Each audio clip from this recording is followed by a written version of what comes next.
Bonjour et bienvenue dans ce nouveau journal d'information prophétique. Aujourd'hui, nous allons aborder plusieurs sujets. Nous allons également faire une transposition par rapport à ce que nous sommes en train de vivre. Qu'est-ce que l'actualité a à nous dire clairement? En introduction, j'aimerais commencer par un texte biblique. Un texte biblique qui sera tiré de l'épître de Pierre, 2 Pierre, chapitre 3, les versets 9 à 10. Lisons ce texte. Le Seigneur ne tarde pas dans l'accomplissement de la promesse, comme quelques-uns le croient, mais il use de patience envers vous, ne voulant pas qu'aucun périsse, mais voulant que tous arrivent à la repentance. Le jour du Seigneur viendra comme un voleur. Au travers de ce texte, mais également le texte d'Habacuc chapitre 2 verset 3, c'est une prophétie dont le temps est déjà fixé, elle marche vers son terme et elle ne mentira pas. Si elle tarde, attends-la, car elle s'accomplira certainement. Ainsi donc, la venue du Seigneur est décrite au travers de ces 2 versets.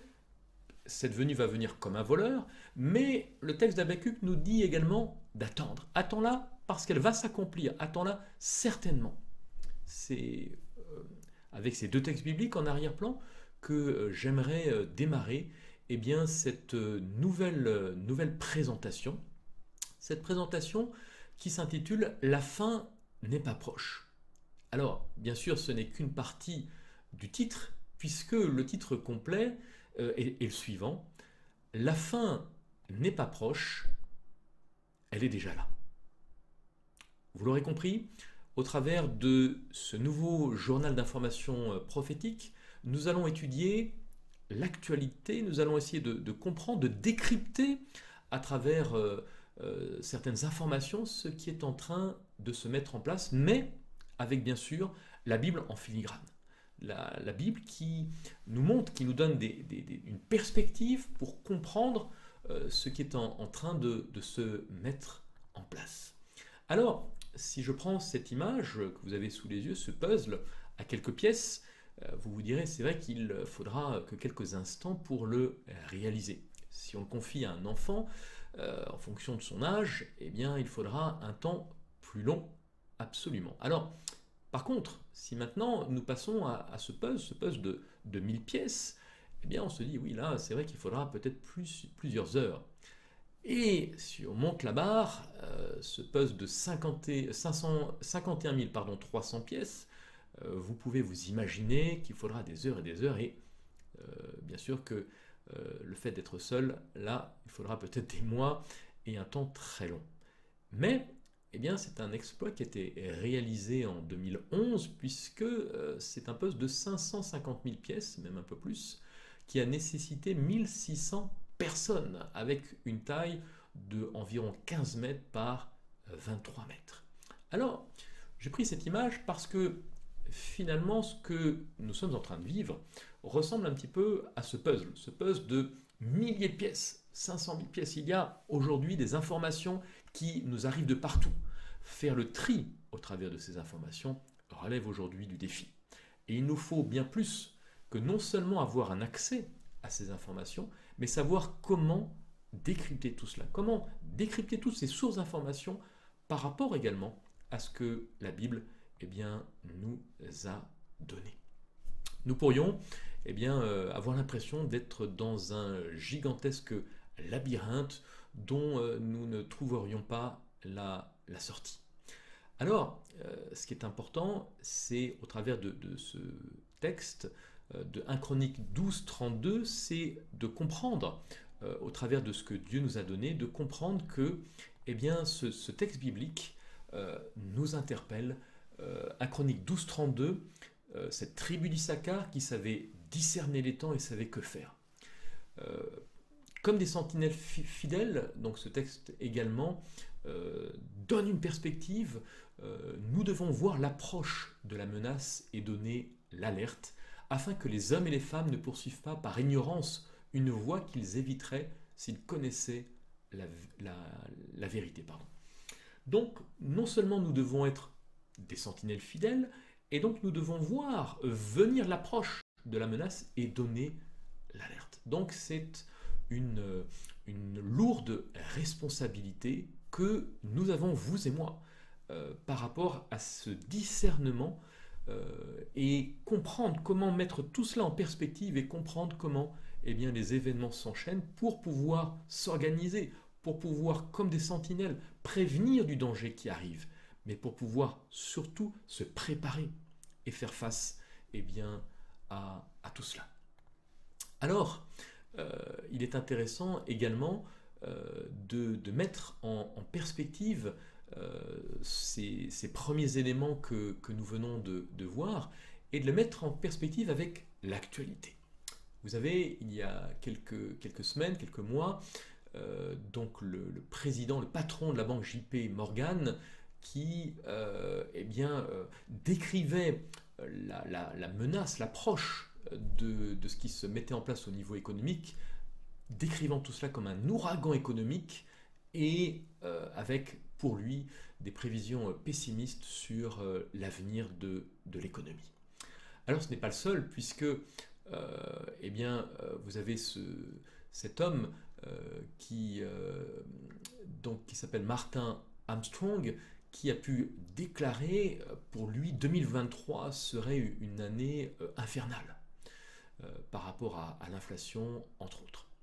Alors, lorsque nous survolons la partie économique, nous voyons que l'économie, pour certains, l'économie mondiale est au bord du précipice. Donc ça date du mois de septembre. L'état de l'économie mondiale n'est pas sans rappeler celui qui prévalait dans le courant des années 70, sauf que le contexte actuel est à plusieurs égards potentiellement plus explosif. C'est le constat que font certains. Alors, quel est le constat que nous réserve l'économie mondiale en 2023? Au travers de cet article, nous voyons, au travers de cet analyste, Centre d'études prospectives et d'information internationale, qui livre un décryptage annuel des grandes tendances à venir, notamment dans un ouvrage, nous voyons que les perspectives qui se mettent en place, la guerre en Ukraine, viennent conforter ceux qui pensaient que l'inflation était là pour durer, accentuer les pressions sur les prix des matières premières, créer de nouveaux dysfonctionnements dans les chaînes de valeur mondiales et confronter l'Europe à une crise énergétique sans précédent. De quoi mettre l'économie mondiale au bord du précipice, selon Thomas Gerbin, avec des risques de crise alimentaire, financière et de la dette. Donc voilà un petit peu certaines données au niveau économique. Pareil pour l'inflation, comme on vient de le dire dans ce numéro spécial inflation, ça va durer. Et pourquoi ça va durer? Donc nous ne sommes pas à la fin de l'inflation, au contraire, parce que nous avons un système économique complètement à bout de souffle. Les institutions doivent aujourd'hui faire face au retour de la pénurie, dont la manifestation est le retour à l'inflation. Et on voit donc au travers de ce dossier très intéressant les différents paramètres, la transition que certains essaient de mettre en place qui coûte de plus en plus cher. Donc voilà, tous ces éléments mis ensemble nous font arriver à un cocktail explosif. Le 29-30 mars 2022, vous aviez une rencontre à Dubaï pour donc le sommet gouvernement mondial. Et donc on a pu de nouveau entendre cette volonté de mettre en place plus que jamais, c'est maintenant qu'il faut mettre en place le gouvernement mondial. Alors l'aspect économique n'est pas le seul élément que nous allons analyser, nous faisons face également à une crise alimentaire sans précédent. Notamment la pénurie d'eau, et les pays de l'Union européenne sont contraints de restreindre l'accès à l'eau potable, et certains pays font face à des sécheresses sans précédent. la plus grande crise alimentaire de l'histoire arrive, et donc les dommages qui sont causés par l'invasion de l'Ukraine par la Russie aux chaînes d'approvisionnement alimentaire mondiales semblent être encore plus importants que ce que l'on craignait. Donc cela perturbe complètement bien sûr l'alimentation, mais il y a d'autres paramètres qui rentrent en ligne de compte. Vous avez un expert en insécurité alimentaire qui prédit qu'il ne reste que 10 semaines d'approvisionnement en blé dans le monde, alors que l'invasion russe perturbe la production. Là, nous étions en mai. Donc, pour dire que les chaînes d'approvisionnement sont vraiment plus que tendues. Les problèmes liés au manque de nourriture vont augmenter, selon un analyste du programme alimentaire mondial. Un programme donc, qui paie les agriculteurs pour qu'ils ne cultivent pas, ne sauve pas la planète. Alors, ce qui est intéressant, c'est si on revient un petit peu en arrière, en 2021, aux États-Unis, pour lutter contre le dérèglement climatique, eh bien, le président Joe Biden a mis en place un système où on payait les agriculteurs pour ne pas cultiver. Ce qui est une aberration, alors que nous devons faire face également au défi de la sécheresse. Et donc, alors que la sécheresse s'aggrave, les agriculteurs californiens sont payés pour ne pas cultiver.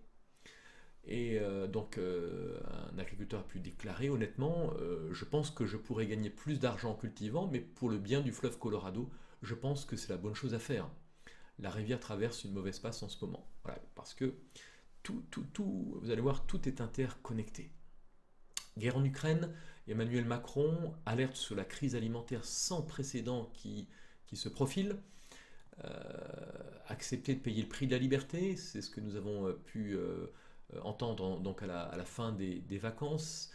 Cette phrase qui semble préparer les esprits à des mois difficiles en raison de la guerre en Ukraine. Oui, donc toujours on revient sur le même argument en toile de fond, cette guerre qui perturbe l'approvisionnement, qui perturbe également la partie énergétique, et avec bien, des journaux qui ont titré « L'eau nous manque, la catastrophe alimentaire qui est à venir, y aura-t-il de l'électricité à Noël, un été brûlant, un hiver sans gaz ?» point d'interrogation.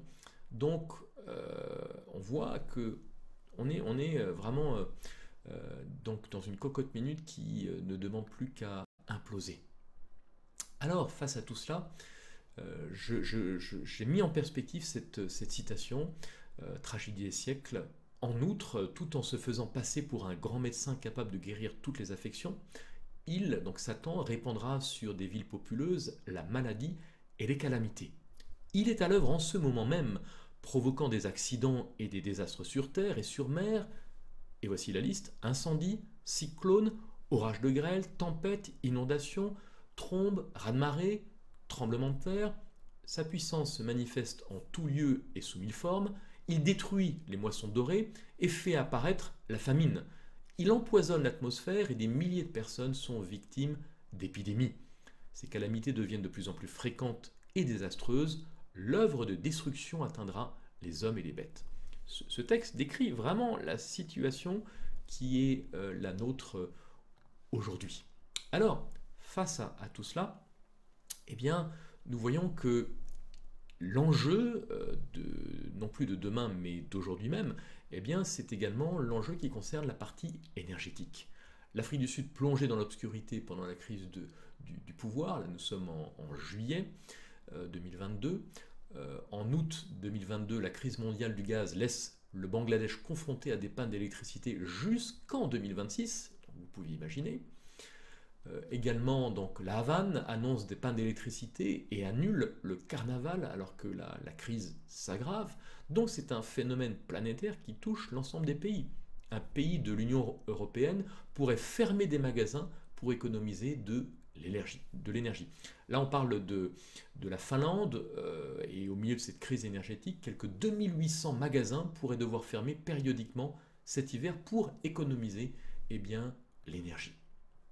Également, le chef de l'ONU, Guterres, ne veut pas que ses petits-enfants disent que la planète est un enfer, donc alerte également, et est favorable à la taxe carbone qui fait bien sûr augmenter les prix, taxe carbone qui, selon lui, donc, sera impopulaire. Donc je préconise toujours eh bien, c'est de dire déplaçons la fiscalité du revenu vers le carbone, ayons donc une baisse de la taxation des revenus équivalente à la hausse de la taxation du carbone. Alors, face à cela, ce qui est très intéressant, eh bien, c'est la tarification du carbone et la COP 26, puisque la Banque mondiale affirme que seulement 22 des émissions mondiales ont été couvertes par des mécanismes de tarification.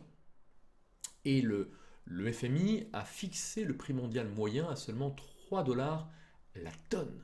Et pourtant, l'OCDE estime qu'un prix de 147 dollars est nécessaire avant 2030 pour créer suffisamment d'incitations économiques pour que les producteurs et les utilisateurs de combustibles fossiles réduisent leurs émissions d'ici 2050. Donc vous voyez le gap, le trou, l'écart énorme qu'il y a entre les 3 dollars qui sont fixés, c'est une moyenne, et les 147 dollars qui sont l'objectif à atteindre. Et vous allez voir qu'en Europe, on est sur un montant différent.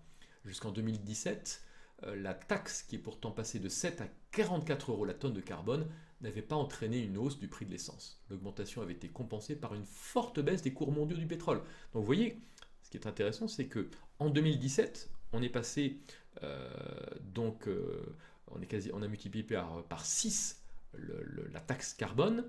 Ça n'a pas été reflété dans le prix de l'essence, puisque pendant le même laps de temps, l'essence augmentait.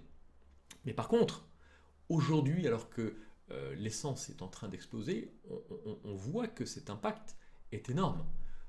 Et vous avez donc, par rapport à certains pays, les taxes carbone par pays, et on voit des écarts énormes entre la Suède, qui est le pays avec l'impact de la taxe carbone qui est le plus important, 123, et vous voyez en face, au Mexique, on est à 3. Donc nous sommes avec une moyenne donc, à 44 euros.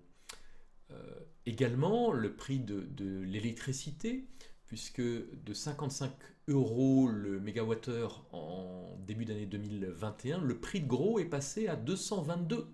Et au cours de l'été, il a pu monter jusqu'à 700 euros. Donc, vous voyez, on est passé de 50 euros le mégawattheure à 700 euros. Heureusement qu'il y a un bouclier tarifaire, mais on voit même que, donc sur cet article de France Info de fin août 2022, le prix de gros l'électricité pour 2023 en France a battu un record, donc un nouveau record à plus de 1000 euros le mégawattheure contre donc 85 il y a un an. Et le problème auquel nous sommes confrontés, c'est que la France, qui avait vraiment mis l'emphase sur donc une énergie nucléaire, eh bien sur les 56 réacteurs, il n'y en a que 24 qui fonctionnent. Et donc ce qui pose un problème de dépendance énergétique. Alors nous ne sommes pas les plus mal lotis, la situation est plus dramatique.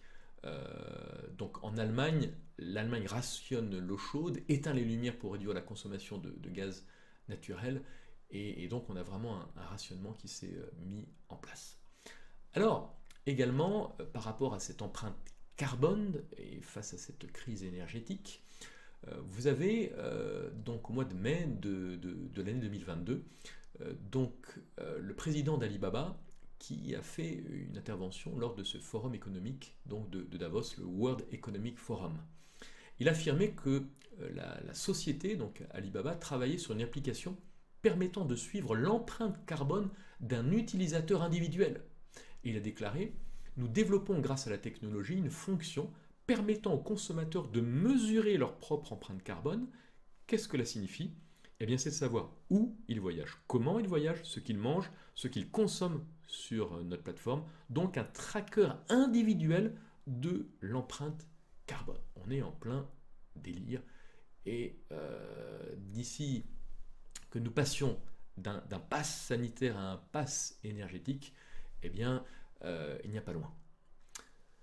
Alors, également, nous faisons face à une destruction morale de notre société. Et cette affiche du planning familial, il y a quelques semaines, a fait scandale, notamment avec la partie de droite au planning. On sait que des hommes aussi peuvent être enceints. Donc c'est réellement face à tous ces défis que nous devons faire face. Et donc, comment trouver la porte de sortie et comment faire face à cette menace, cette crise énergétique, cette crise alimentaire qui a déjà touché de nombreux pays. Quelles sont les solutions et comment sortir de ce labyrinthe? Alors ce qui est intéressant, c'est que face à ces événements, eh bien, Elon Musk promet 1 million de personnes sur Mars en 2050. Alors en 2050, c'est très très loin. C'est très très loin. Et que va-t-il se passer d'ici 2050? On voit que les super riches abandonnent le monde puisque eh bien, ils préfèrent se construire un avenir. Alors dans cet article de l'Obs, un avenir hors du commun. De quelle façon? Eh bien, ils se préparent au pire dans des bunkers de luxe. Face à l'épidémie de Corona, la demande de construction de bunkers luxueux aménagés pour mettre leur famille à l'abri explose. Parce que ces super riches se rendent compte que nous arrivons au bout du bout de notre civilisation, au bout du bout de la capacité du monde à produire non seulement de quoi se nourrir, mais également de quoi se chauffer. Alors comment les super riches payent pour échapper à la crise climatique? Et on voit que nous avons vraiment un gouffre terrible et des inégalités terribles en ce qui concerne eh bien, cet aspect-là. Coronavirus, les milliardaires se ruent sur les bunkers de luxe. Et vous avez également ce paragraphe, près de 50% des milliardaires de la Silicon Valley en disposeraient. Vous voyez, c'est incroyable, parce qu'ils ne voient pas comment on pourrait sortir eh bien, de ce monde autrement qu'avec des bunkers. Et voilà. Alors quelle solution? Comment assembler toutes les pièces du puzzle? Est-ce que les solutions sont à trouver dans l'homme, ou y a-t-il d'autres solutions? Et ces solutions, Dieu est le seul à pouvoir eh bien, nous les donner. Un petit peu comme pour Daniel, parce que ce qui est très intéressant lorsque nous ouvrons la parole de Dieu, lorsque nous nous plongeons dans le livre de Daniel, nous voyons que la capacité de Daniel à pouvoir comprendre, expliquer les prophéties, eh bien, n'est que la résultante d'une connexion qu'il avait avec Dieu, mais également d'une prise de position de la part de Daniel dans le chapitre 1, et notamment le fait de refuser les mets du roi. Et dans l'esprit des Juifs, ce refus était très clair parce que le fait d'accepter ces mets l'amenait à changer d'adoration.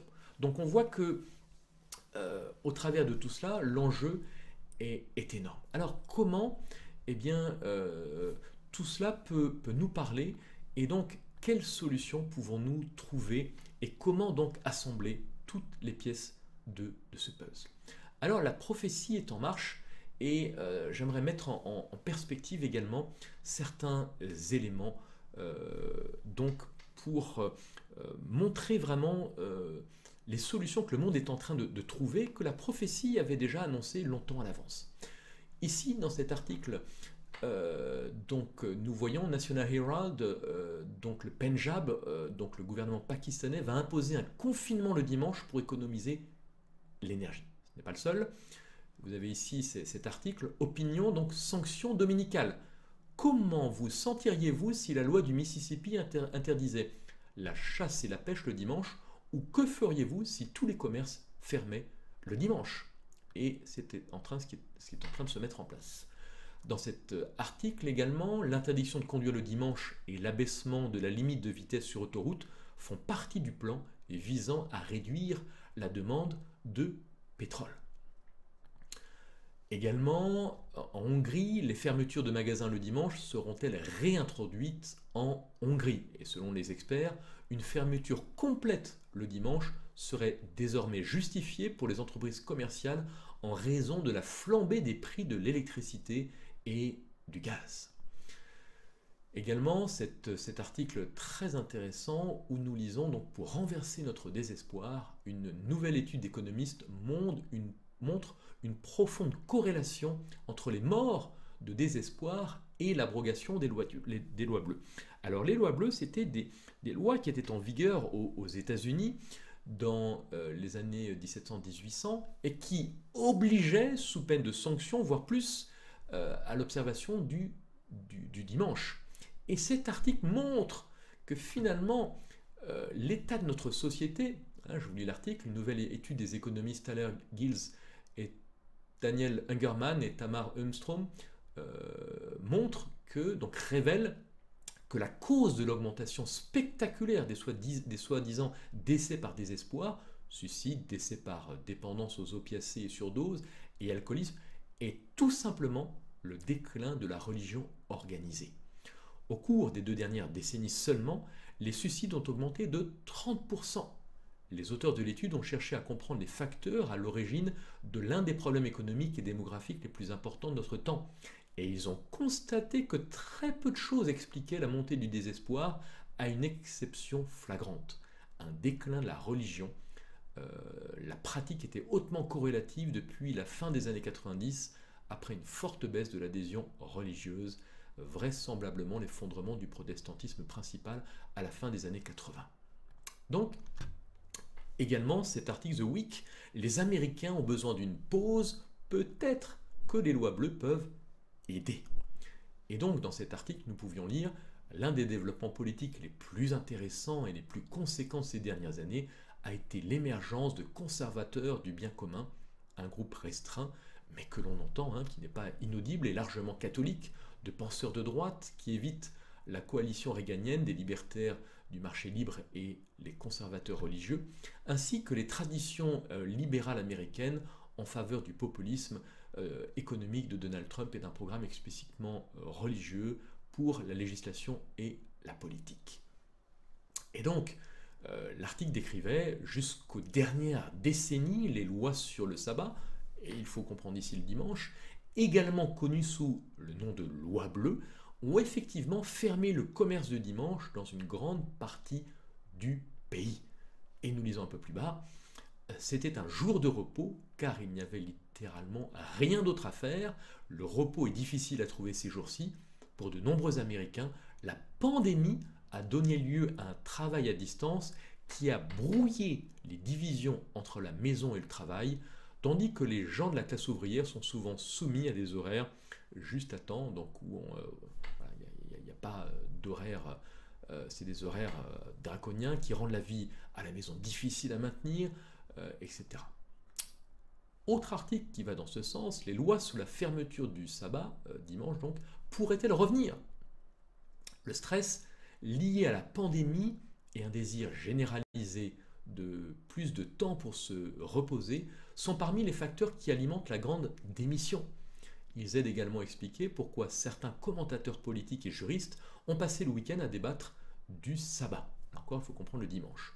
Pour de nombreux Américains, la pandémie a donné lieu à un travail à distance qui a brouillé, donc toujours brouillé, cette notion qui rend la vie à la maison difficile à maintenir. Les lois du sabbat, également connues sous le nom de loi bleue, faisaient autrefois partie intégrante de la vie américaine. Bien qu'elles se présentent sous diverses formes, ces politiques avaient un objectif commun, limiter certaines activités commerciales à 6 jours par semaine. En d'autres termes, les lois bleues obligeaient les propriétaires d'entreprises et les personnes qu'ils servaient à prendre une journée de repos. Et selon les politiques passées, ce jour était presque toujours le dimanche. Jusqu'à ces dernières décennies, les lois sur le sabbat ont effectivement fermé le commerce du dimanche dans une grande partie du pays. Nouvelle loi bleue, encore un article, et nous voyons entre autres que au travers de ces lois bleues, on met en place de plus en plus ce que l'on appelle le projet Green Sabbath, qui est la mise en place d'un repos hebdomadaire le dimanche, en gardant le même état d'esprit que ce qu'il y avait dans l'Ancien Testament avec le vrai sabbat. En 2009, Satish Kumar a écrit dans The Guardian que l'utilisation du dimanche comme jour de repos et de renouveau serait bonne pour notre santé personnelle ainsi que pour la santé de la planète. Nous pouvons et devons restaurer le dimanche en un jour pour Gaïa, un jour pour la Terre. Et on va voir dans quelques instants quelle est la finalité. Alors, le sabbat à l'ère du changement climatique, c'est un dossier complet dans The Tablet, et avec ce sous-titre, une ancienne pratique juive peut aider à nous sauver tous. Et dans cet article, vous pouvez faire un arrêt sur image et le lire intégralement, il retrace, il décrit les différentes crises, hein, réchauffement climatique, altération du climat, etc. Il remet en perspective les problèmes auxquels nous sommes confrontés, et en disant ce que nous assistons à une manifestation moderne des diverses litanies de malédictions bibliques, et compte tenu de tout cela, de leur influence toujours répandue, la religion biblique et ses ramifications offrent une solution particulièrement convaincante et prometteuse: le Shabbat, le jour de repos du sabbat, un rituel hebdomadaire à la fois symbolique et avec des impacts réels.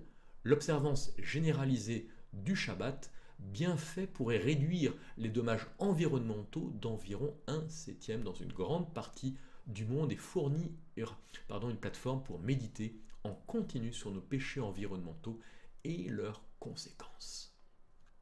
Alors, là nous sommes au mois de juin 2021, alors que le G7 commence, le monde a plus que jamais besoin de dimanches climatiques et de chrétiens sauvages. Voilà, donc la prophétie est en marche, et ce qui est très intéressant de voir que, au travers de ce que la Bible nous décrit, avec ces deux bêtes d'Apocalypse chapitre 13, la bête qui monte de la terre et la bête qui monte de la mer, nous avons un cocktail explosif qui décrit ces deux puissances à l'œuvre avec un but bien précis.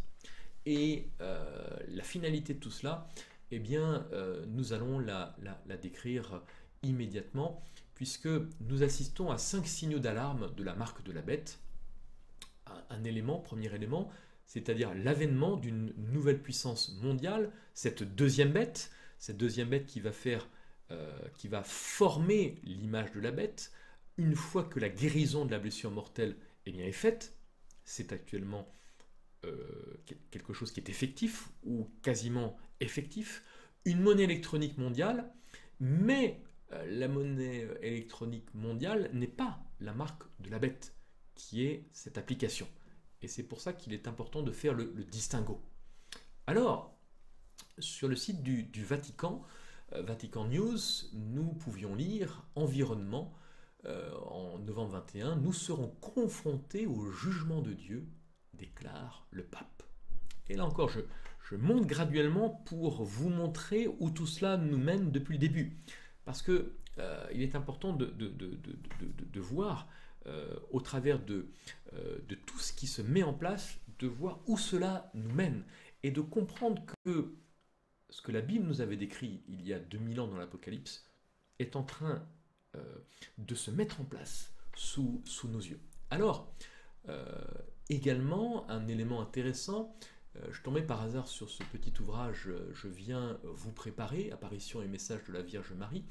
Il faut vraiment prendre en compte et réaliser qu'il n'y a jamais eu autant d'apparitions mariales que maintenant, à travers le monde, mais aux États-Unis, c'est des centaines et des centaines, à travers toutes les différentes apparitions qui révèlent la Vierge Marie comme le nouveau précurseur du Christ. Et donc, ce qui revient et ce qui est en filigrane, en arrière-plan de ces apparitions, c'est de dire non, ne lisez pas la Bible, mais lisez le rosaire. Dans le rosaire, vous allez trouver la paix, vous allez trouver la solution à tous vos problèmes. Vous voyez comment Satan est en train de dire qu'il revient, de dire voilà, Jésus revient, il faut se préparer, mais pour se préparer, la solution, c'est tout simplement le rosaire. Et dans cette encyclique de 2015, Laudato Si, le pape insistait et déclarait « Loué sois-tu mon Seigneur, pour sœur notre mère la terre qui nous soutient et nous gouverne ». C'est-à-dire que Gaïa, la terre-mère, doit être pris en compte, et nous avons détruit la sœur ou notre mère la terre. Vous voyez, on est en plein paganisme. Et c'est ce que nous allons voir encore dans un instant. Également, dans cette prophétie, Laudato Si, aujourd'hui, croyants, non-croyants, nous sommes d'accord sur le fait que la terre est essentiellement un héritage commun. Le principe de subordination, la propriété privée à la destination universelle des biens, et par conséquent le droit universel à leur usage, est une règle d'or. Une clarté, il est expliqué que l'Église défend certes le droit à la propriété privée, mais elle enseigne avec non moins de clarté que sur toute propriété pèse toujours une hypothèque. une hypothèque sociale, que pour que les biens servent à la destination générale que Dieu leur a donnée. C'est-à-dire que lorsque vous achetez un bien, lorsque vous avez fini de rembourser, vous devez lever l'hypothèque pour être définitivement coupé de tout lien avec votre banque et pour que voilà, tout cela soit, qu'il n'y ait plus de lien avec votre banque. Et là, le pape est en train de dire non, non, non, mais vous pensiez que en ayant même fini de payer vos mensualités, vous étiez propriétaire de votre bien. Non, il n'en est rien. Il y a une hypothèque sur toute propriété privée aujourd'hui. Et de continuer, paragraphe 95, l'environnement est un bien collectif. Celui qui s'approprie quelque chose, c'est seulement pour l'administrer, pour le bien de tous. Vous voyez qu'on est sur une conception tout à fait communiste et donc c'est très intéressant de voir cette application. Alors, également, fin août, Joe Biden a signé un accord historique, la loi historique sur le climat, et cet article est très intéressant puisqu'il mettait en avant le fait que cette loi historique avait des empreintes digitales catholiques partout. C'est Biden, deuxième président catholique du pays, qui l'a promulgué. Il a offert la plume au sénateur catholique Joe Manchin de la Virginie occidentale. C'est Manchin donc, qui a fait l'objet d'un examen minutieux pour ses liens avec l'industrie du carbone, qui a exercé pendant des mois sa position de vote décisif pour réduire et retarder la législation, avant de conclure un accord surprise le 27 juillet avec le chef de la majorité au Sénat pour ramener le projet de loi à la vie avec l'aide apparente de Bill Gates. Donc on voit que au travers de cette loi historique, il y a en arrière-plan bien sûr des enjeux. Nancy Pelosi, qui avait pu déclarer par rapport à cet accord, c'est la création de Dieu. Pelosi invoque la religion pour l'accord, pour l'action contre le changement climatique après le sommet de l'ONU, et elle a pu déclarer, pour moi c'est une chose religieuse, je crois que c'est la création de Dieu et nous avons l'obligation morale d'être de bons intendants. Exactement la même phrasologie que ce que nous avons pu lire dans l'encyclique Laudato Si du pape. Pelosi, donc à propos de la loi sur la réduction de l'inflation, il s'agit de valeurs adoptées par le pape François. Donc on voit que les États-Unis sont en train de créer cette image.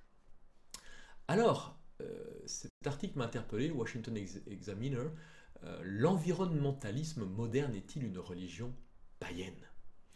Et nous pouvions lire, donc je ne vais pas tout lire là encore, mais Pelosi donc, a affirmé que les subventions éoliennes, solaires et électriques de la loi sur la réduction de l'inflation apaiseraient une planète en colère. La Terre-mère se met en colère de temps en temps et cette législation nous aidera à résoudre tout cela.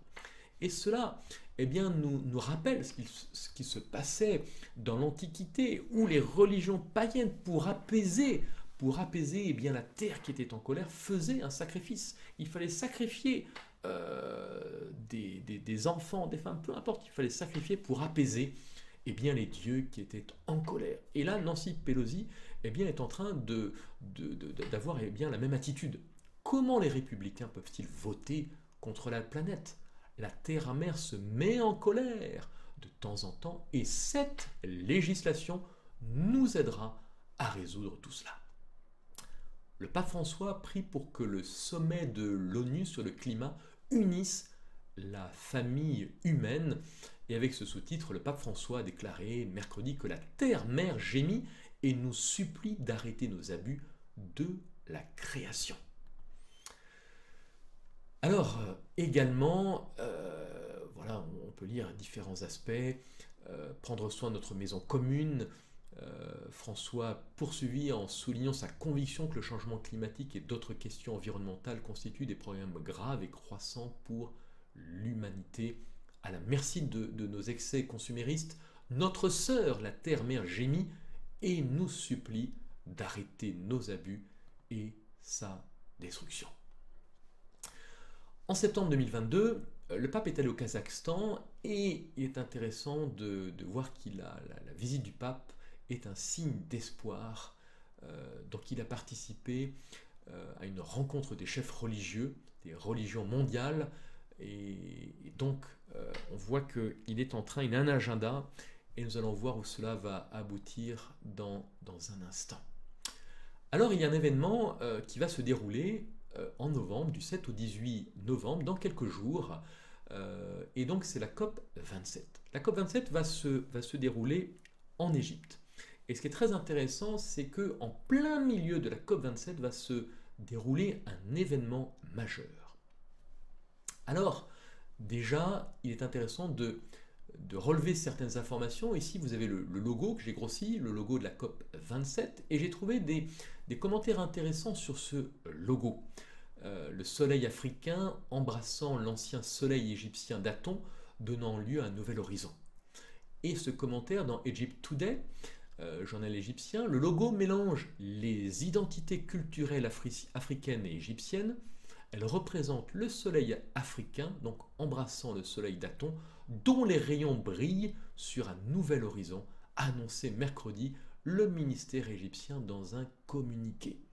Aton, donc c'est un dieu solaire vénéré à l'époque du roi pharaonique Akhénaton. Et donc, il est intéressant de mettre cela en parallèle, ce logo de la COP27, ce dieu soleil, avec le jour du soleil, Sun Day. Et en plein milieu de la COP27, va se dérouler un événement très intéressant. Cet article, je vous encourage vraiment à lire le dossier de Newsweek, donc qui date du 25 août. Ce titre, pour notre péché d'émission, 10 plus 1 commandement climatique. Et écoutez avec attention ce que je vais vous lire. Une étroite bande de terre biblique, de la mer Rouge à la mer Morte, n'est pas seulement le chemin des Israélites pendant l'Exode, mais c'est aussi le berceau de notre rédemption climatique. En novembre, les dirigeants mondiaux se réuniront le long de la côte d'ici à Sharm el-Sheikh pour tenter d'élaborer un autre plan climatique pour un avenir trop lointain qui a miraculeusement déjà été mis en œuvre avec succès dans la vallée d'Arava. La région est la première au monde à être uniquement alimentée par le soleil pendant la journée, produisant 150% des besoins de la région. Et d'ici 2025, il sera éclairé nuit et jour avec l'énergie solaire seule. L'espoir en matière de climat ne viendra peut-être pas du 27e rassemblement des dirigeants mondiaux sur la question, mais plutôt d'un lieu voisin, d'une puissance spirituelle primordiale. Un groupe sous les auspices du Centre interreligieux pour le développement durable et de l'Institut interreligieux ELI s'est récemment réuni au Mont Sinaï pour envisager quel message d'espoir et de transformation les religions peuvent offrir à l'humanité alors que nous sommes aux prises avec les défis de la justice climatique. Et écoutez bien, ce sont ces deux organisations, Interfaith Center for Sustainable Development and the Elijah Interfaith Institute. Et nous allons voir qui sont ces deux organisations, puisqu'ils organisent en plein milieu de la COP27, comme je viens de vous le dire, le 13 novembre, le dimanche, qui est un jour de break, donc un jour non travaillé pour la COP27, ce rassemblement retourné au Sinaï, un appel prophétique pour une justice climatique et une cérémonie de repentance. De quoi parlons-nous exactement? Ça, c'est le communiqué de ces deux institutions, communiqué commun. Entre le 6 et le 18 novembre 2022, la conférence des Nations Unies sur le climat COP27 se tiendra dans la péninsule du Sinaï à Sharm el-Sheikh en Égypte. Les communautés religieuses et les chefs religieuses ont un rôle clé à jouer dans la lutte contre le changement climatique et la justice climatique qui nécessite une transformation profonde au sein de la société. Afin de soutenir, de mettre au défi et d'inspirer les discussions au cours de la COP27 à Sharm el-Sheikh, un événement d'un week-end sera organisé au mont Sinaï, qui sera bouleversant, transformateur et un moment d'inspiration pour les communautés religieuses et pour l'humanité. Jamais auparavant une telle cérémonie interreligieuse de repentir climatique n'avait été entreprise. De ce moment et de cet événement émerge une motivation pour l'action, appelant à réexaminer des attitudes profondément ancrées et à identifier les moyens de transformer ces attitudes pour le bien-être de la Terre, notre maison commune. Nous avons ici plusieurs éléments intéressants. Premièrement, c'est une cérémonie qui va rassembler l'ensemble des dirigeants religieux de notre planète. C'est une cérémonie de repentance climatique. Et c'est la première fois que l'on entend ce terme. Nous allons demander pardon à Gaïa, la Terre-Mère, pour tous les dommages que nous lui avons fait subir. Dixit, bien sûr, ces dirigeants religieux. Et le but va être de transformer nos attitudes pour le bien-être de la Terre, notre maison commune. Et là, on retrouve le principe que nous avons lu il y a un instant dans l'encyclique Laudato Si du pape, donc en 2015. Mais continuons. Au cours du week-end du 12-13 novembre 2023, peu de discussions ou d'activités officielles sont prévues à la COP27.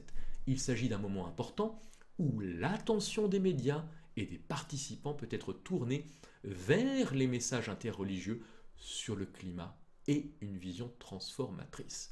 Et bien sûr, ce 13 novembre, c'est un dimanche.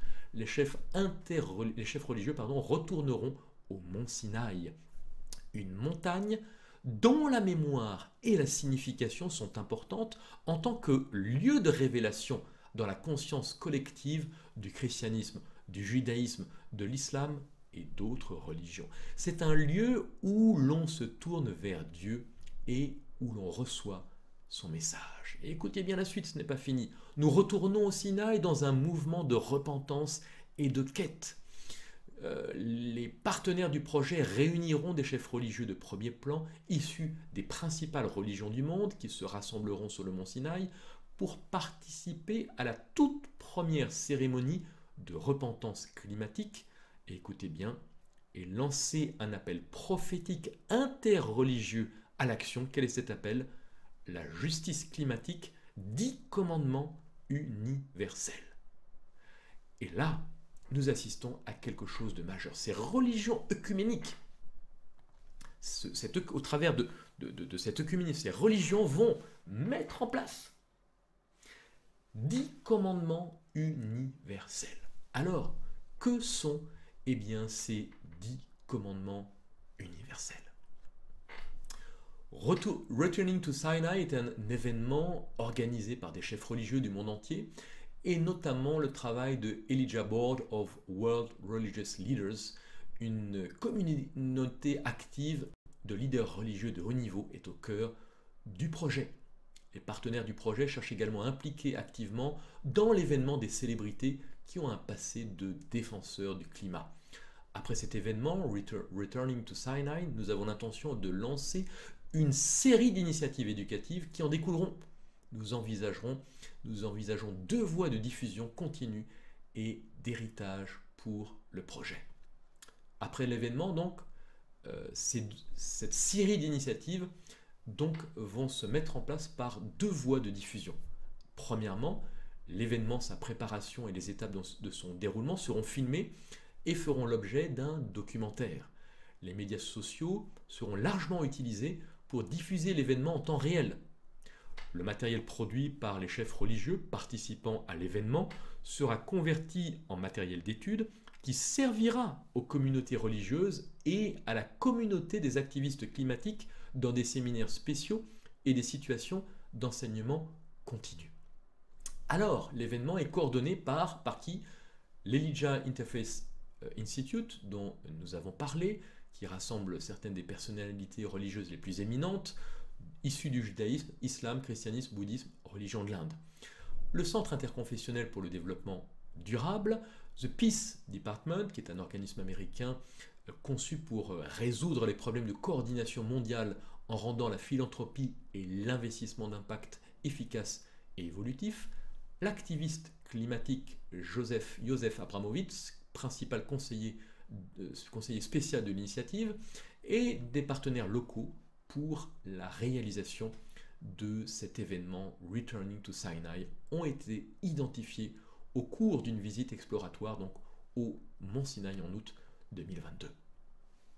Vous avez ici le message du fondateur, si ça vous intéresse, vous pouvez le lire.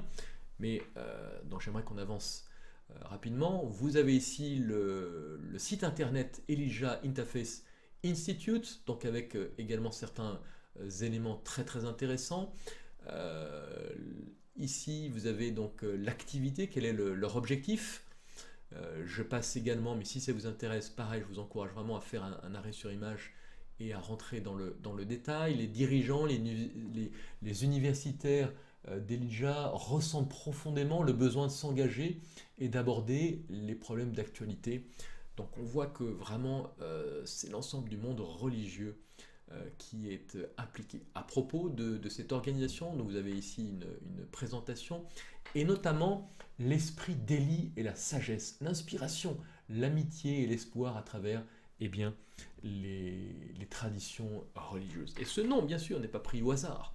Et nous voyons que finalement, au travers de cet événement que nous pouvons lire dans l'Ancien Testament, de cet événement d'Élie, eh bien, se pourrait-il que cette organisation, que ce projet qui reprend ce nom, eh bien, de nouveau, face au nom de la terre-mère, eh bien, des miracles au point, s'il était possible, eh bien, de séduire les élus. Donc, c'est vraiment un défi très très important qui est devant nous.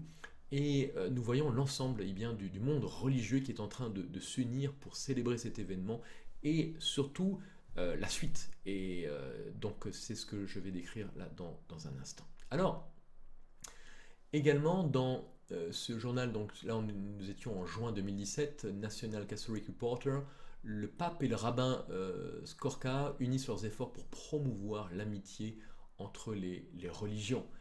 Et Praying Together in Jerusalem, cette organisation également, est en train de promouvoir la paix donc entre les différentes religions, joue un rôle important. Et si je mets ça en perspective avec cette citation, en préparant cette présentation, cette citation de Tragédie des siècles qui m'est venue à l'esprit, pour enrayer cette œuvre, l'ennemi des âmes en suscite des contrefaçons, donnant l'impression que la bénédiction de Dieu est répandue sur les églises qui l'égarent. De grands réveils sembleront se produire, et des multitudes attribueront au Seigneur des choses merveilleuses dues à un tout autre esprit. Déguisé sous le manteau de la religion, Satan tentera d'étendre son influence sur le monde chrétien. Alors, cet article de Newsweek, il est intéressant parce que donc il déclarait en substance que l'une des idées bien, de cette rencontre du 13 novembre était de revenir aux 10 commandements donnés au Sinaï, et il se proposait bien, d'écrire, l'une des idées était de revenir aux 10 commandements donnés au Sinaï, bien qu'elle ne soit pas gravée dans la pierre, voici ma version de ces 10 commandements. Et vous pouvez voir que le 6e commandement bien, est intitulé « Garder le sabbat ». Alors, nous allons voir le 8e, honorer la terre-mère. Nous allons voir donc le 13 novembre quels seront ces commandements, ces 10 commandements climatiques, mais nous pouvons déjà être sûrs que l'emphase sera mise bien sûr sur le fait de garder le sabbat, mais le faux sabbat.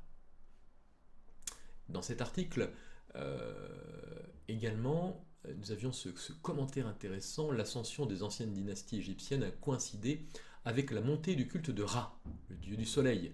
Une nouvelle ère d'énergie renouvelable doit sortir d'Égypte en novembre prochain, sinon notre civilisation, comme celle des anciens Égyptiens, sera condamnée.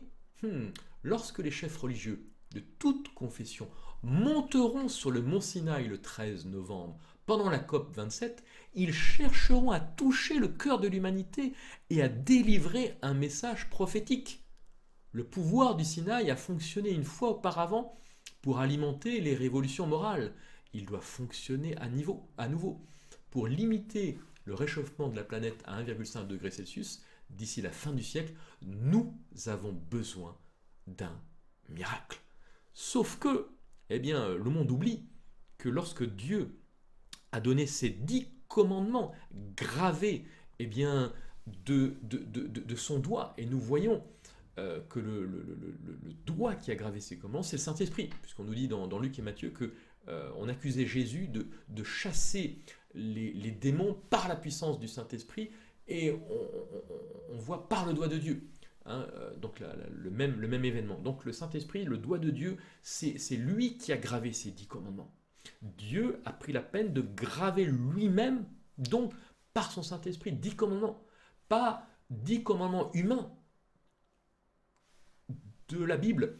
Si vous prenez la Bible de la Genèse à l'Apocalypse, pas un seul texte, ça sera l'objet d'une autre présentation, pas un seul texte dans la Bible sous-tend ou pourrait laisser entendre que ce changement du jour du repos s'est fait par Jésus, par les disciples. Prenez la Bible de la Genèse à l'Apocalypse, pas un seul texte, défend ce changement de jour de repos. Donc, continuons également au travers de cet article, donc de cette commission d'évêques, la conférence des évêques, donc au niveau de la communauté européenne, le COMEX, gouvernance mondiale. On voit qu'il y a vraiment, c'est l'enjeu, et donc il faut pour eux un cadre réglementaire mondial ou une gouvernance mondiale. De même pour eux, ils insistent sur la nécessité du temps écologique, une conversion écologique qu'il faut au niveau de l'individu, de la société, et l'alternance entre travail et repos avec le dimanche comme jour de repos hebdomadaire commun. Donc on retrouve cet élément-là. Et cet article de Newsweek mettait en avant que, eh bien, au travers de cet événement du Sinaï, c'est aussi le berceau de notre rédemption climatique. Donc vous pouvez imaginer que pour les chefs religieux, pour les dirigeants politiques, c'est l'espoir de l'humanité que de se retrouver au mont Sinaï et de demander pardon à Gaïa, la terre-mère, et de mettre en place ces 10 paroles humaines. Et nous voyons le lien qu'il y a avec le paganisme, donc le culte Ra, le dieu soleil, comme par hasard, avec le dimanche, le Sunday, le jour du dimanche. Rappelons juste que Constantin est le premier qui officiellement va imposer la loi du dimanche en 321, parce qu'il avait à cœur, eh bien, de ramener les païens dans l'Église, et l'Église jusqu'en 300, sur une bonne partie de la planète, les chrétiens continuaient d'observer le sabbat. Il y avait une progression graduelle qui s'était faite en faveur du dimanche, mais il y avait encore de nombreuses traces de l'observation du sabbat par de nombreuses communautés. Et donc en 321, Constantin va mettre une loi donc du dimanche. Mais il est intéressant également de noter que en 325, Hélène qui est la mère de Constantin, va choisir, suite à une vision, elle reçoit une vision, et elle va choisir le mont Moussa dans la péninsule du Sinaï, suite, eh bien, à une vision qu'elle va recevoir en rêve. Donc ce n'est qu'à partir de 325 que ce faux mont Sinaï a été présenté comme étant le mont Sinaï où Moïse aurait reçu les 10 commandements. En définitive, c'était un lieu païen, un lieu qui avait une connotation magique. Donc c'est intéressant également de replacer ça en perspective. Alors, cette citation montre un petit peu ce qui s'est passé et l'enjeu donc avec l'Église de l'époque. Arthur Weigall, qui était professeur à l'Université de Genève, qui était spécialiste du monde chrétien des premiers siècles avec le paganisme, a pu écrire « L'Église sanctifia le dimanche en partie parce que c'était le jour de la résurrection, mais surtout parce que c'était la fête hebdomadaire du soleil. Il est intéressant de noter que Mitra étant appelé Dominus ou Seigneur, le dimanche dut être appelé le jour du Seigneur bien avant l'époque chrétienne. Or, le dimanche, dédié au soleil, était sacré depuis longtemps pour beaucoup de religions païennes. C'était en particulier le jour sanctifié par des adorateurs de Mitra qui le désignaient sans doute aussi sous le nom de jour du Seigneur. Le fait que Jésus soit ressuscité un dimanche ne semble pas avoir été la raison véritable pour laquelle les chrétiens révéraient particulièrement ce jour-là. Et il est intéressant de voir que eh bien les évangéliques emboîtent le pas. Un groupe évangélique publie un rapport sur le changement climatique et demande instamment un mandat biblique d'action. Protection de l'environnement, eh bien ils veulent, suite à ce rapport de 50 pages, eh bien en faire un mandat biblique. Voici, les auteurs admettent que persuader les évangéliques n'est pas une mince tâche, étant donné que le groupe religieux a toujours été l'un des groupes démographiques les plus résistants à l'action sur la question. Mais, eh bien, il y a parmi ces évangéliques eh bien, d'autres groupes qui se sont formés pour mettre en avant eh bien, cette prise de conscience au niveau du changement climatique. Young Evangelicals for Climate Action applaudit l'adoption par la Chambre d'un projet de loi historique sur le climat et reconnaît qu'il reste du travail à faire. Nous lisons dans cet article: demain nous réserve plus de travail, mais aujourd'hui nous célébrons ce moment historique aux côtés d'innombrables défenseurs qui ont travaillé sans relâche pour le bien de notre maison commune. Et ils sont en train d'utiliser la terminologie eh bien, de là aux dates aussi. Également cet article, très intéressant, Evangelical Environmental Network, donc on voit que les évangéliques sont en train de se structurer, qui célèbre la signature de la loi sur la réduction de l'inflation. Aujourd'hui, nous célébrons avec le président Biden la majorité des Américains et le monde entier que les États-Unis sont en train d'assumer leur position de leader mondial en matière de changement climatique avec la signature de la loi sur la réduction de l'inflation. Alors si on remonte quelques années en arrière, en 2015, cet ouvrage a fait date puisque eh bien, évangéliques et catholiques ensemble vers une mission commune a permis eh bien, aux catholiques et aux évangéliques de pouvoir travailler sur des sujets communs. Et depuis 1995, les rencontres ont été nombreuses, notamment cette fameuse rencontre qui avait réuni eh bien, l'ensemble du monde évangélique, Tony Palmer avec le pape donc au Vatican, où ils avaient décidé eh bien, de mettre en place des projets communs.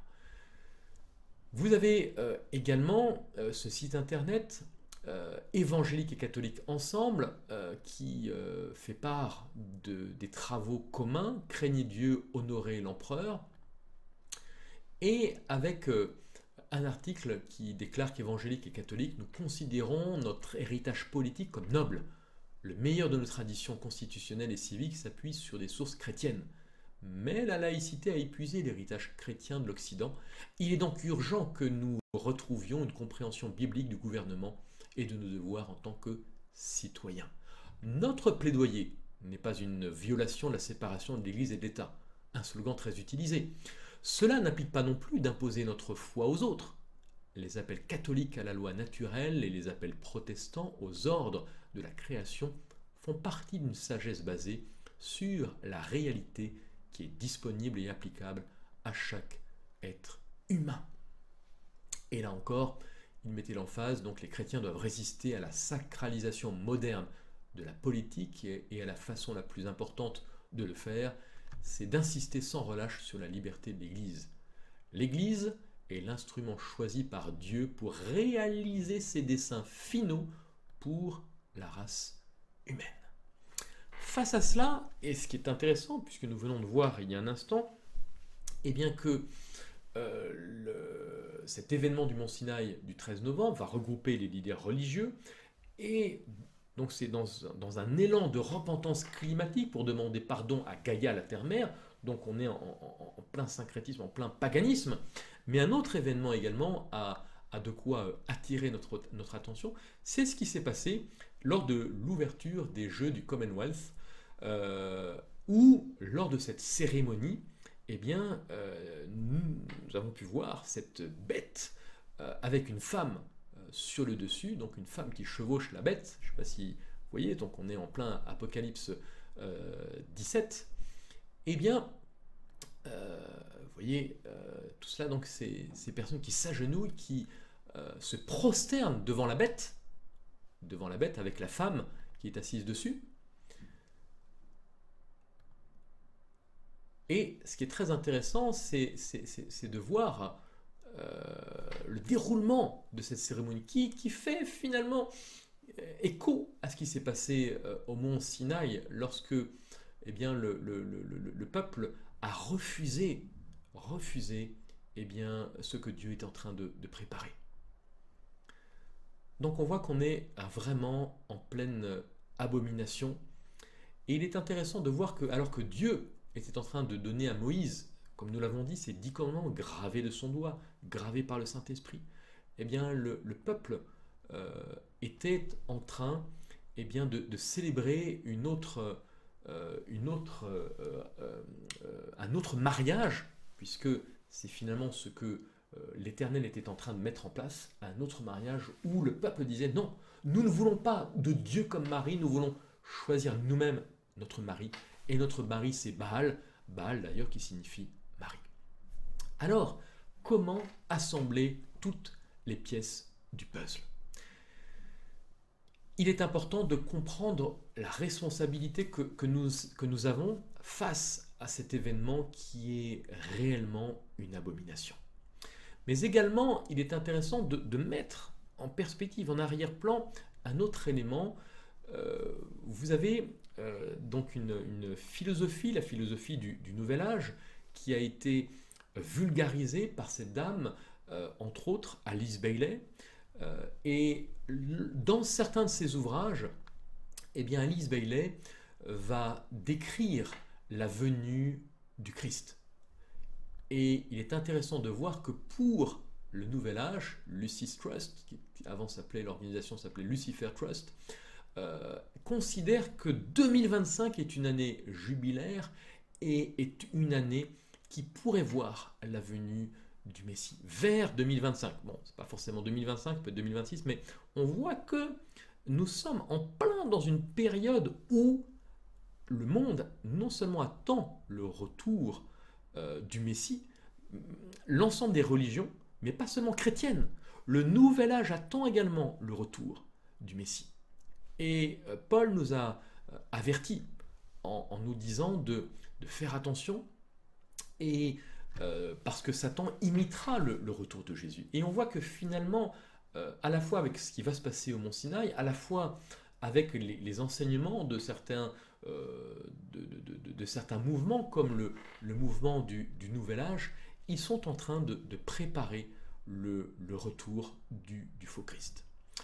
Alors, au travers de cette image et au travers du titre de cette présentation, la fin n'est pas proche, elle est déjà là, elle a déjà commencé. Et la grande controverse nous dit, sous le règne de Rome, ceux qui souffrirent la mort à cause de leur fidélité à l'évangile furent dénoncés comme malfaiteurs. On les déclarait ligués avec Satan. Et tous les moyens possibles furent employés pour les couvrir d'opprobre et les faire paraître aux yeux du peuple et à eux-mêmes comme les plus vils criminels. Il en sera de même maintenant. Tandis que Satan cherche à détruire ceux qui honorent la loi de Dieu, il les fera accuser d'être des transgresseurs de la loi, des hommes qui déshonorent Dieu et attirent ses jugements sur le monde. Chers amis, nous sommes en train de vivre exactement ce qui est décrit dans cette citation, mais ce qui a été écrit en 1888. Nous sommes en train de vivre précisément tout cela. Également, dans l'encyclique Laudato Si, nous voyons, étant donné que le droit se montre parfois insuffisant en raison de la corruption, il faut que la décision politique soit incitée par la pression de la population. La société, à travers des organismes non gouvernementaux et des associations intermédiaires, doit obliger les gouvernements à développer des normes, des procédures et des contrôles plus rigoureux. Si les citoyens ne contrôlent pas le pouvoir politique, un contrôle des dommages sur l'environnement n'est pas possible non plus. Donc, il faut mettre en place des contrôles plus rigoureux. Très intéressant. Alors, parce que c'est la question que l'on se pose dans ce dictionnaire apologétique de la foi catholique, qui n'est pas très très vieux, il a quelques dizaines d'années. En principe, un État catholique a indubitablement le devoir et le droit de protéger la religion catholique, qui est la seule véritable religion, et partant d'exclure l'exercice des cultes faux. Donc, l'État catholique a certainement le droit et, selon les circonstances, le devoir de faire des lois pour conserver l'unité religieuse et par conséquent d'édicter des peines contre les perturbateurs de l'ordre religieux, de l'unité religieuse, qui deviennent par le fait même des perturbateurs de l'ordre public. Et cette question met la peine de mort.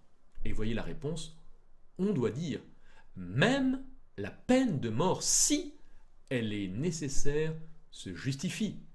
La peine de mort se justifie par la nécessité. Et pour expliquer clairement de quelle façon, à une époque, elle a pu être nécessaire et salutaire à raison des temps, des mœurs qui ont changé, ce châtiment extrême peut être jugé actuellement inopportun et même dangereux pour l'instant, mais il ne faut pas l'écarter. Ellen White a pu déclarer le 28 juin 1904 dans The Southern Watchman, et cette citation est magnifique, des hommes occupant des postes de responsabilité non seulement ignoreront et mépriseront le sabbat, mais du haut du pupitre sacré, ils exhorteront le peuple à observer le premier jour de la semaine, plaidant la tradition et la coutume en faveur de cette institution créée par l'homme. Ils invoqueront les calamités sur terre et sur mer, les tempêtes de vent, les inondations, les tremblements de terre, les destructions par le feu, comme des jugements indiquant le mécontentement de Dieu parce que le dimanche n'est pas observé de façon sacrée. Ces calamités s'accroîtront de plus en plus. Un désastre suivra de près un autre, et ceux qui annulent la loi de Dieu désigneront le petit nombre de ceux qui observent le sabbat du 4e commandement comme ceux qui attirent la colère sur la terre.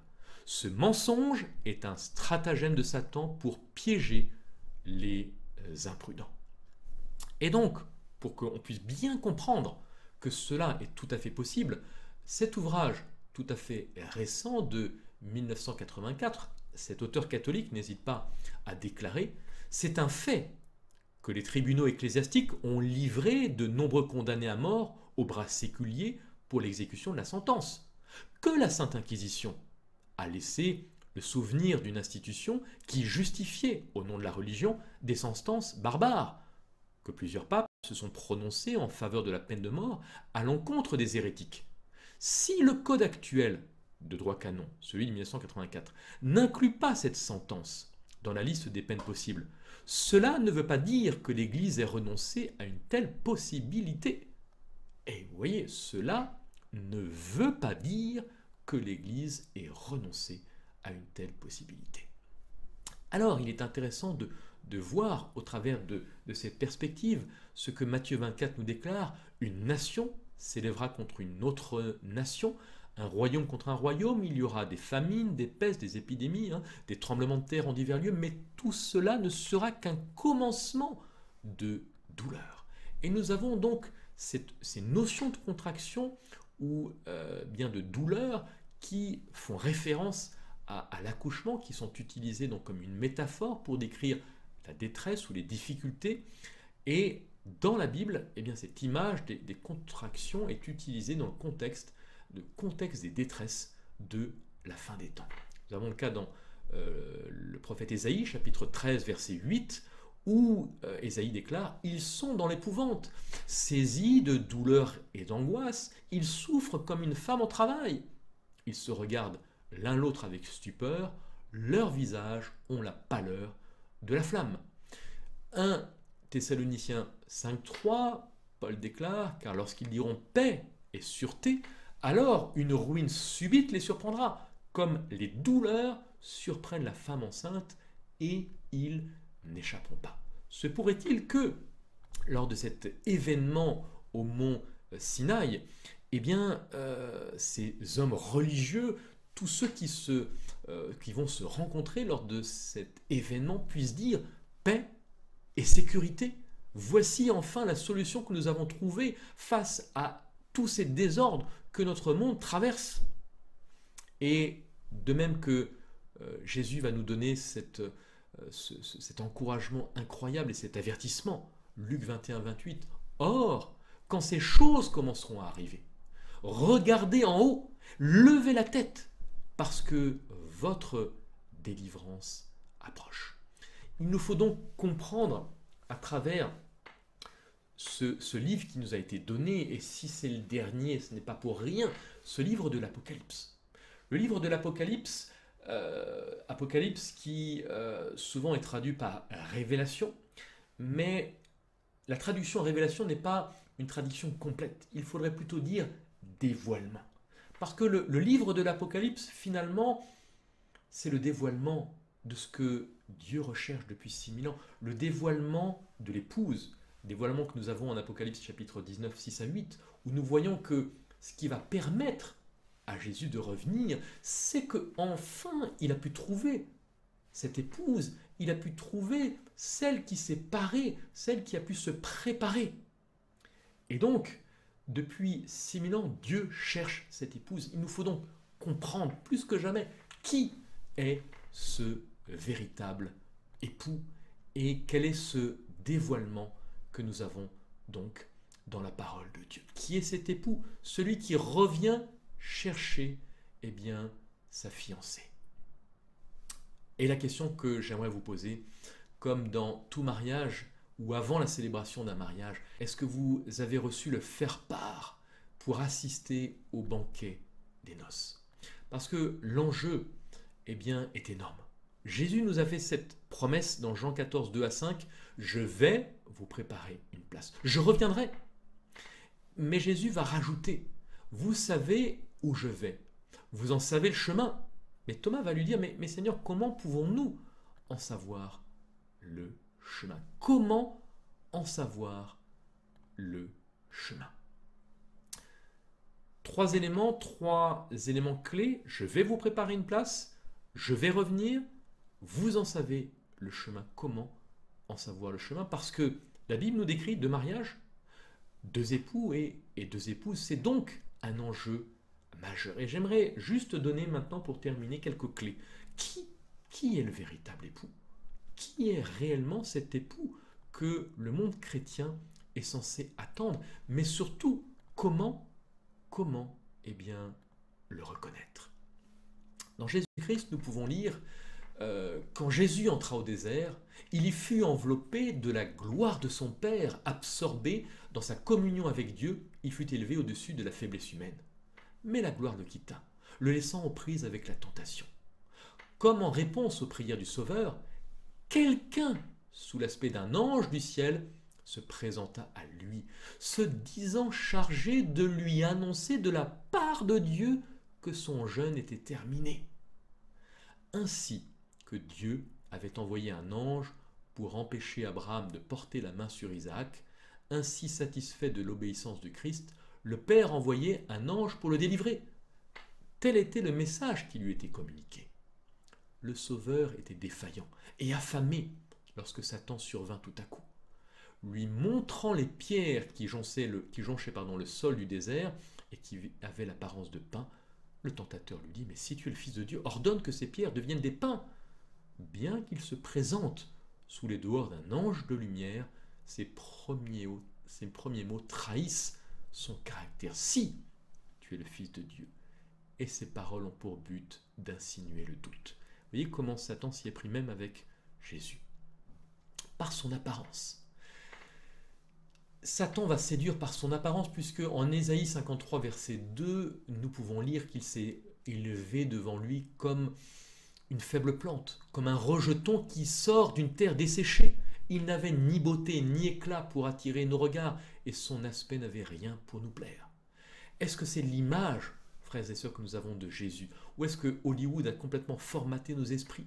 Et d'ailleurs, pourquoi autant de films d'Hollywood sur Jésus? Des films qui sont complètement à l'opposé de ce que décrit la Bible. J'ai regardé juste la bande-annonce de Chosen, c'est une abomination totale. C'est une réécriture complète de ce que nous pouvons lire dans la Bible. Comment donc le reconnaître? Jean 10, gardez vraiment cela à l'esprit, mes amis. Jean 10, versets 24 à 27.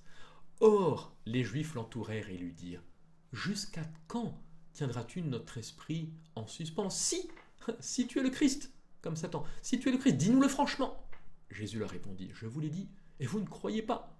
Les œuvres que je fais au nom de mon Père rendent témoignage de moi. Mais vous ne croyez pas, parce que vous n'êtes pas de mes brebis. Et le verset 27, mes brebis entendent ma voix, je le connais, et elles me suivent. Et le verset 4, lorsqu'il a fait sortir toutes ses propres brebis, il marche devant elles.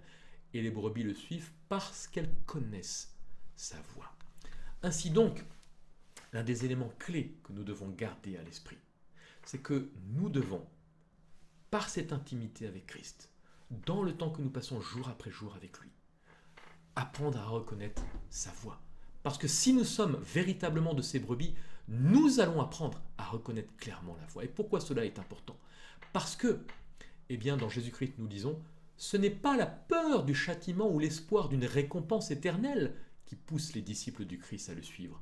Ils contemplent l'amour immaculé du Sauveur tel qu'il s'est manifesté tout le long de son pèlerinage terrestre, depuis la crèche de Bethléem jusqu'à la croix du Calvaire. Et cette vision attire, attendrit et subjugue les âmes. L'amour naît dans les cœurs, ils entendent sa voix et le suivent. Pour suivre l'agneau partout où il marche, cela ne peut se faire que si nous entendons sa voix. Mais, eh bien, à quoi ressemble, eh bien, le faux époux? Pourquoi cela est important? Ésaïe 14, nous lisons « Je montrai Satan veut monter au ciel, s'élever, élever son trône au-dessus des étoiles de Dieu, s'asseoir sur la montagne de l'assemblée. Je serai semblable au Très-Haut. » Et Ézéchiel 28, 17, « Ton cœur s'est élevé à cause de ta beauté. » Et on voit pourquoi Jésus, eh bien, en Ésaïe 53, verset 2, s'est incarné. En lui, il n'y avait aucun éclat. C'est pour vraiment faire un contraste frappant avec Satan, qui est tellement rempli d'orgueil qu'il va mettre tout l'emphase et tout le paquet, si je puis dire, excusez-moi cette expression, sur eh bien, l'apparence extérieure. Et cela est important. Pourquoi? Parce que nous voyons, eh bien, en Apocalypse 12, qu'il eut guerre dans le ciel. Il fut précipité, le grand dragon, le serpent ancien, appelé le diable et Satan, celui qui séduit toute la terre, il fut précipité. Et nous voyons que ces deux bêtes qui vont sortir, l'une de la mer, l'autre de la terre, vont être totalement manipulées et être des instruments entre les mains de Satan. Et sur cette deuxième bête qui sort de la terre, on nous donne un indice. Cette bête qui sort de la terre, eh bien, avait deux cornes semblables à celles d'un agneau. Donc, ça a l'apparence du christianisme, ça ressemble au christianisme, ça ressemble au commandement de Dieu. Et elle parle. Vous voyez cette voix comme un dragon. Il nous faut donc, plus que jamais, faire preuve de discernement. Et ce discernement n'est possible que si nous gardons à l'esprit eh bien, ce que le Seigneur nous a donné dans sa parole.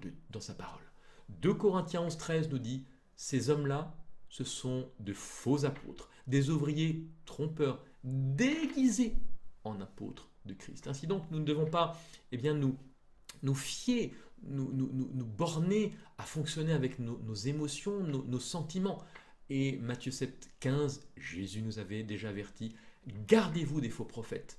Ils viennent à vous en vêtements de brebis, mais au-dedans, ce sont des loups ravisseurs.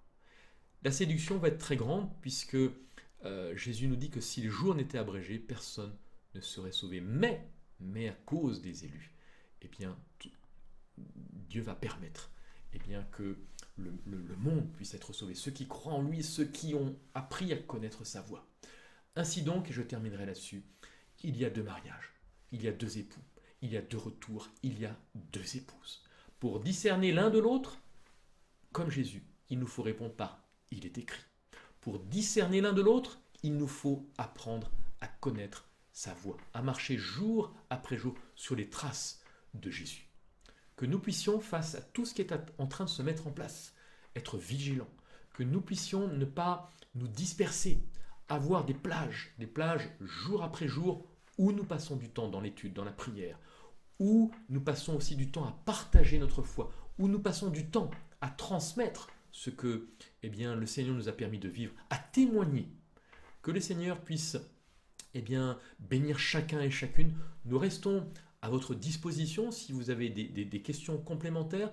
Que le Seigneur vous bénisse abondamment Et j'aimerais tout particulièrement remercier ceux et celles qui nous ont soutenus depuis un peu plus d'un an face à ce défi qui était énorme, où nous avons commencé eh bien, la traduction d'orateurs que malheureusement nous n'avions pas en langue française, que ce soit Ivor Myers, que ce soit Pavel Goya et maintenant Stephen Bohr, au travers de plusieurs séries sur la chaîne prophétique de Dieu, sur également Matthieu 24. Et nous allons mettre de nouveaux programmes en place et nous aurons l'occasion de vous faire part de nouveaux projets sur lesquels nous sommes en train de travailler, notamment eh bien, la traduction des études bibliques que Pavel Goya utilise pour l'évangélisation. Nous avons eu l'autorisation, nous avons pu négocier les droits, il y a des royalties à payer, mais par la grâce de Dieu, eh bien, la traduction va bientôt commencer et j'aimerais,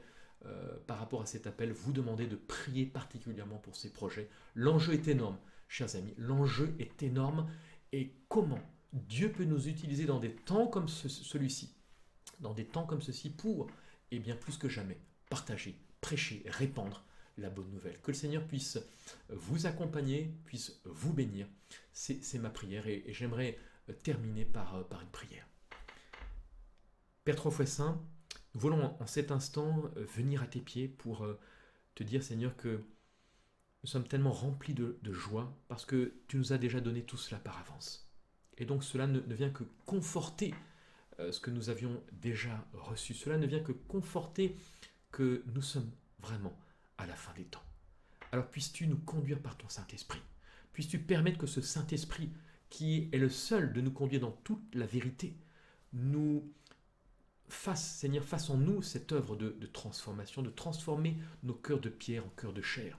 Et Seigneur, ce que tu as déjà donné dans ta parole dans l'Ancien Testament, tu nous le rappelles, notamment dans Hébreux 8, où tu renouvelles, Seigneur, ce désir de faire dans un peuple cette opération chirurgicale, de mettre, Seigneur, dans ton peuple ce cœur de chair, de mettre dans ce peuple, Seigneur, ta loi. Non pas une loi frelatée, non pas une loi transformée, mais la loi telle que tu l'as donnée, Seigneur, à ton peuple. Écrit par le doigt de Dieu. Bénis-nous tous, Seigneur, et conduis ton peuple, Seigneur, afin que tous ensemble, nous puissions nous fortifier, nous encourager. C'est ma prière, en ton nom et pour ta gloire seule. Amen. Chers amis, à très bientôt.